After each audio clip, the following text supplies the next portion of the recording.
আজকে কি special menu রান্না করে তুমি দেখাচ্ছ?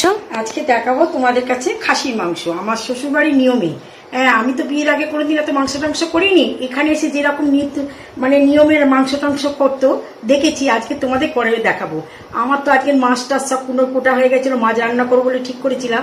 তোমার কাকু হট করে মাংস এনেছে, ঠিক আছে মাংসই করি, চলো মাছ তুলে রাখি। এই যে মাংসটা ধুয়েছি, দেখো কি কি রেডি করেছি, আগে তোমাদের দেখিয়ে নিই।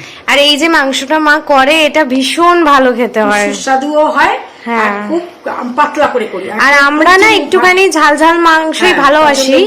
আমরা ওই মাটনের মধ্যে মিষ্টি মিষ্টি পছন্দ করি না, তো সেই জন্য চলো তোমাদেরকে দেখাই। আচ্ছা, এখানে তুমি কতটা মাটন নিয়েছো? 1 কেজি। 1 কেজি, আচ্ছা, এই 1 চামচে দই দিলাম, 1 চামচের একটু বেশি। আচ্ছা, দই দিলাম। আচ্ছা, এই যে টক দই। আচ্ছা, পেঁয়াজ বাটা দেবো খানিকটা, এই যে পেঁয়াজ বেটে রেখেছি। এই নিয়মটা কিন্তু আমার শ্বশুরবাড়ির নিয়ম।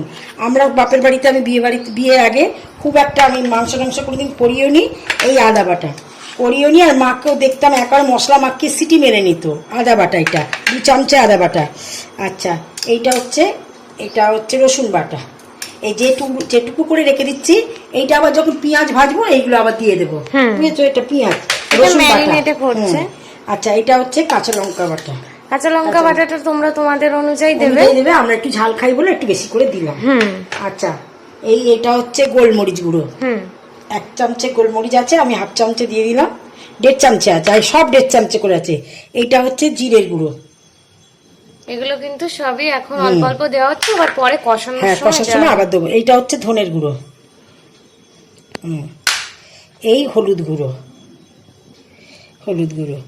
আর এই হচ্ছে ঝাল মরিচ, মানে লাল শুকনো লঙ্কা ঝাল। এটা কিন্তু ঝাল, সবটাই দিয়ে দিলাম। এইবার এটাকে ভালো করে একটু সর্ষের তেল দিয়ে মাখাবো।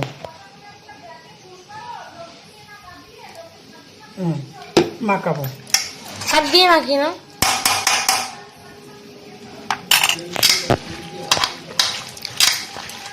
দেখেই ভালো লাগছে। এটা মেখে বেশ কিছু আসলে আমরা যখন ছোট ছিলাম তখন আমাদের তো এরকম ভাবে মটন ওরকম ভাবে হতো না, মানে যে যখন হতো তখন খুব সেই একটা আনন্দ হতো। তখন আমাদের বাড়িতে 25 জন মতো লোক ছিল একসঙ্গে, আমাদের সাথে যৌথ ফ্যামিলি ছিল। তখন আমাদের মাংস কম করেও 3 কেজি 3.5 কেজি আসতো, তাও আমরা শেষের দিকে একটু পেতাম। অনেক লোক তো, সবাইকে দেবে তো। যাই হোক, লোকজন এসে যেত, কেউ হয়তো খুব আনন্দ করে আমরা ছোটবেলা থেকে যখন। কিন্তু প্রত্যেক রবিবার আমার শ্বশুর বাড়িতে কিন্তু রবিবার মটনটা হতো। তখন মুরগির মাংস এত চল ছিল না, মুরগি হতো। ছেলেপুলেরা কোনো সময় তো বললো, কাউ বাড়িতে খেয়ে এসেছে আজকে, ঠাকুমাই ছিল ওদের সব। ঠাকুমাকে বলতে, ঠাকুমা আজ কিন্তু মুরগির মাংস খেয়ে এসেছি, কাল তুমি করো। ও ঠাকুমা হয়তো 3 কেজি আনতে দিলে বা 4 কেজি আনতে দিল, তখন রান্না হতো। এই যে সব মাখিয়ে দিয়েছি। পোল্ট্রির মুরগি আমাদের বাড়িতে তখন আসতো না, তখন দেশি মুরগি। তারপরে আমার শ্বশুর মশাই গ্রামেতে যেতেন, সেখান থেকেও বড় বড় দেশি মুরগি একেবারে ছাল ছাড়িয়েও নিয়ে আসতো, আবার অনেক সময় ঠ্যাঙে বেঁধেও নিয়ে আসতো। আমি এটা শুনেছি গল্প, কারণ আমার বিয়ের আগে শ্বশুর মশাই মানে মারা গেছিলেন, কাকা শ্বশুর বেঁচে ছিলেন। এই যে এবার মাখা হয়ে গেল সবকিছু। এইবার এইটাকে কিছুক্ষণ আমরা ম্যারিনেশন করতে দেব। এবার 8 ঘন্টা মতো। আর ওখানে কি ভেজে নিয়েছো দেখাও? আলু আর পেঁপেটা ভেজে নিয়েছি। এই যে আমাদের আগে আলু পেঁপে ভেজে নিয়েছি। ভেজে নিয়েছি। এরপরে যখন এবার এটা কুকারে দিয়ে আমরা সিটি মারবো। বারণ করেছে, বলেছে একদম কচি পাটা, তবু একটু ফাঁপা মানে সাসা করে নেবো, নিয়ে আবার কষিয়ে করবো, তখন তোমাদের দেখাবো। চলো, এইবার একটুখানি ফাঁপিয়ে নিয়েছি, বেশিক্ষণ না, 1 সেকেন্ড একটু কুকারেতে আলু ভাজাটা সমেত মাংসটাকে একটু ভাপানোর করে রাখলাম। বেশি করিনি, কারণ কচি পাটা বলেছে তো। এইবার কড়াই তেল দিয়ে দিই, তেল আছে তো। আর ওইটুকু তেলে কি হবে? মটনে বেশি করে তেল না হলে হয় নাকি মটনে? আচ্ছা, শুকনো লঙ্কা দিই, দাঁড়া। আচ্ছা, এই কড়াটাতে আলু ভাজা হয়েছিল, আলুর ইয়েটা মনে হয় রয়েছে নিচে। আর এই যে ফোড়নের জন্য নিয়ে এসেছি, সব এনেছি। দাঁড়া, আগে শুকনো লঙ্কাটা দিয়ে নিই। শুকনো লঙ্কা, তেজপাতাটা দিয়ে নিই। আমাদের একটা তেজপাতা গাছ বাবা বসাবে, কারণ আমাদের তো তেজপাতা খুব লাগে। আর আমি সুগারের রুগী, আমি এমনিও খাই তেজপাতা, বুঝেছো? ওই জন্য আমাদের এখন তেজপাতাটা লাগবে। আচ্ছা, এইবার একটু জিরে ফোড়ন দেবো। জিরে ফোড়ন,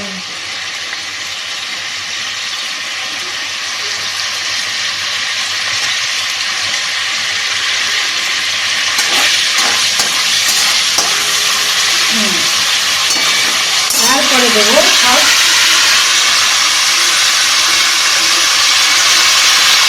গোটা গরম মশলা, গোটা গরম মশলা আপনারা পারলে গোটা গরম মশলা দিতে পারেন, এমনি ছাই গরম মশলাও ভেজে দিতে পারেন, মানে গুঁড়োও দিতে পারেন। এই যে গোটা গরম মশলা, এতে সবই আছে। এবার এই গন্ধটা যখন বেরিয়ে আসবে তখন আমি এই পেঁয়াজটা ছেড়ে দেবো। পেঁয়াজ আর গোটা রসুন, এখানে দেখো কতটা রসুন আছে মা? 5-8 কোয়া। 8 কোয়া মতো রসুন রয়েছে। আর 1.5 পেঁয়াজ। এছাড়াও এর আগে বাটা দেওয়া হয়েছিল, ভালো গন্ধ হচ্ছে গরম মশলা। হ্যাঁ, এই পদ্ধতি রান্নাটা কিন্তু আমার শ্বশুরবাড়ির নিয়মে, আমার মাকে কিন্তু এইরকম নিয়েছে। আচ্ছা, এই যে এবার এইটা দিয়ে দিলাম।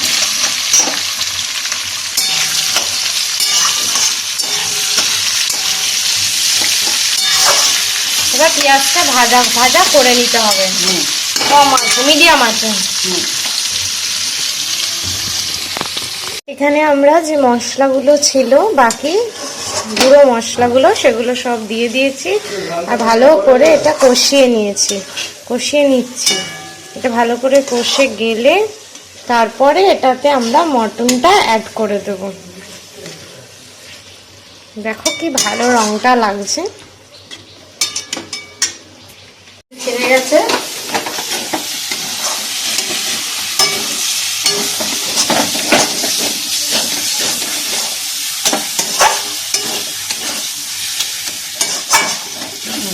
এবার মাংসটা আস্তে আস্তে করে তুলে দিয়ে দেবো। আলুটাও দিয়ে দেবে তো? সব দিয়ে দিচ্ছে।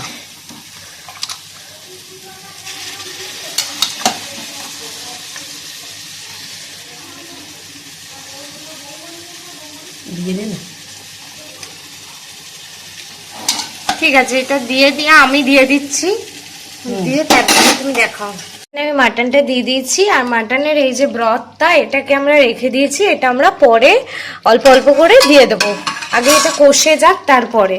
আর মায়ের দেরি হয়ে গেছে, তাই মা স্নান করতে চলে গেছে, তাই আমি এটাকে ভালো করে দিয়ে ওপর নিচ করে দিয়েছি। এবার এটাকে মিডিয়াম আঁচে দিয়ে দেবো, দিয়ে এটা পুরো কষে যাবে। তারপরে আমরা এটাতে ব্রথ অ্যাড করব, সমস্ত কিছু ব্রথ অ্যাড করে দিলে আমাদের মোটামুটি ঝোল অনুযায়ী সেরকম দেখতে হবে কতটা ঝোল রাখা যায়, বা শুকনো শুকনো সেরকম অনুযায়ী রাখতে হবে।